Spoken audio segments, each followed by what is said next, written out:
Сургууль тоглоом 10. Тоглоомын нэр тоотой бөмбөг. Зорилго нэг ба олныг мэдэж ялгах. 1-3 хүртэл цээжээр тоолох. Хэрэглэх түн тоотой, жимстэй, өнгийн бөмбөгнүүд 1 удаагийн 5 ашиглана. Хэрэглэх түнээ савнаас гарган дэлгэж тавья.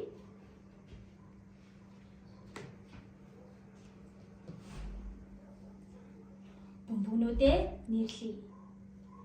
Эхний бөмбөг тоотой бөмбөг. Дараагийн бөмбөг жимстэй бөмбөг. Дараагийн бөмбөг өнгийн бөмбөг. Дахин давтан хэлье. Тоотой бөмбөг, жимстэй бөмбөг, өнгийн бөмбөг. Одоо 1 удаагийн 5-га дараагуулan байлуулъя. Эхний 5-нд тоотой бөмбөгнөөс 1-ийг байрлуулаарай. Энд хэдэн бөмбөг байна вэ? Хуруугаараа заагаарай. Дараагийн 5-нд жимстэй бөмбөгнөөс 1 бөмбөгийг байрлуулаарай. Энд хэдэн бөмбөг байна вэ? Хуруугаараа заагаарай. Дараагийн 5-нд өнгийн бөмбөгнөөс 1 бөмбөгийг байрлуулаарай. Энд хэдэн бөмбөг байна вэ? Хуруугаараа заагаарай.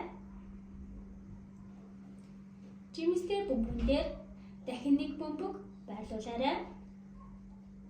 Энд хэдэн бөмбөг байна вэ? Хуруугаараа заагаарай.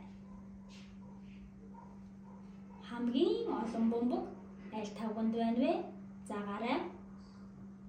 Хамгийн цөөн бөмбөг аль тавганд байна вэ? Заагаарай.